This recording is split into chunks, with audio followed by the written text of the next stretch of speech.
कशमाला और हसन की शादी के बाद दोनों अपनी नई जिंदगी शुरू कर चुके हैं, लेकिन शादी की खुशी ज्यादा देर तक नहीं टिकती।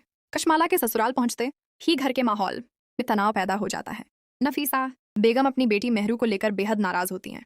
वह साफ कह देती हैं कि जब तक फराज खुद मेहरू के पास जाकर उससे माफी नहीं मांगेगा, वह अपनी बेटी को उसके ससुराल नहीं भेजेंगी। मेहरू ये बात सुनकर बेहद परेशान हो जाती है। उसे अच्छी तरह मालूम है कि फराज अपनी गलती मानने वाला इंसान नहीं है। वह रोते हुए कहती है कि इस घर में किसी को उसकी परवाह नहीं है। हर कोई सिर्फ अपने बारे में सोच रहा है और उसकी जिंदगी किस तरह गुजर रही है, किसी को इसकी फिक्र नहीं। दूसरी तरफ फराज की माँ भी उसे समझाने की कोशिश करती है। वह कहती है कि आखिर कब तक यह नाराजगी चलती रहेगी। तुम्हें खुद जाकर मेहरू से बात करनी चाहिए और मामला खत्म करना चाहिए। लेकिन फराज अपनी बात पर अड़ा रहता है। वह साफ कह देता है कि वह मेहरू को मनाने के लिए उसके पास नहीं जाएगा। उसकी नज़र में गलती मेहरू के घर वालों की है और जब तक उसकी शर्त पूरी नहीं होगी, वह इस रिश्ते को ठीक करने की कोशिश नहीं करेगा। फराज की जिद की वजह से मेहरू की परेशानी और बढ़ जाती है।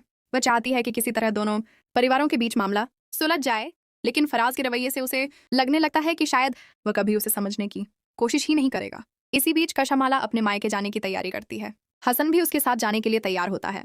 नफीसा बेगम हसन से कहती हैं कि मायके जाते वक्त किसी तरह का सामान ले जाने की जरूरत नहीं है, आखिर वह तुम्हारे चाचा का ही घर है। लेकिन हसन अपनी माँ की बात सुनकर जवाब देता है कि अब कशमाला भी उसकी जिंदगी का हिस्सा है। जिस तरह माँ का उस पर हक है, उसी तरह उसकी पत्नी का भी उस पर पूरा हक है। छोटी छोटी बातों को लेकर घर में परेशानी पैदा करना ठीक नहीं। हसन की यह बात नफीसा बेगम को बिल्कुल पसंद नहीं आती। उन्हें महसूस होता है कि शादी के बाद उनका बेटा अब हर मामले में कशमाला का साथ देने लगा है। कशमाला भी हसन की बात सुनकर खुश होती है, क्योंकि उसे पहली बार महसूस होता है कि हसन उसके सम्मान और अधिकार के लिए अपनी माँ के सामने भी खड़ा हो सकता है। लेकिन दूसरी तरफ मेहरू की जिंदगी में हालात लगातार बिगड़ते जा रहे होते हैं। वह फराज का इंतजार कर रही होती है, मगर फराज अपनी जिद छोड़ने के लिए तैयार नहीं। मेहरू को अब यह डर सताने लगता है कि कहीं फराज की नाराजगी हमेशा के लिए उनके रिश्ते को खत्म न कर दें। वह चाहती है कि फराज एक बार उसके सामने आकर अपनी नाराजगी की वजह बताए, लेकिन फराज उससे मिलने तक को तैयार नहीं।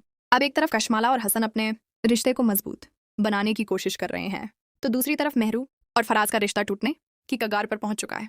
आने वाले वक्त में देखना दिलचस्प होगा कि क्या फराज अपनी जिद छोड़कर मेहरू से माफी मांगने जाएगा या उसकी शर्त की वजह से दोनों परिवारों के बीच यह विवाद और ज्यादा बढ़